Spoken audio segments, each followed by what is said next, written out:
Hey guys, in this video I'm going to show you how to fix unable to launch game. Please try reinstalling the game in a GTA 5. So the first thing I want you to do is make your way to your file explorer. This is the exact location. Go to this PC, local disk, whichever one you have it saved in. Go to Steam Library, Steam Apps, Common, go to GTA 5. And then here you'll find this file. It's a text document. It's called args.txt. I want you to delete this. And after you've deleted that, you can go ahead and just search for Rockstar Games Launcher, open that up.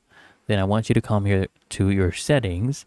And now here under your settings, what I need you to do is make sure BattleEye is not toggled on. So if it's toggled off like this, that's perfect.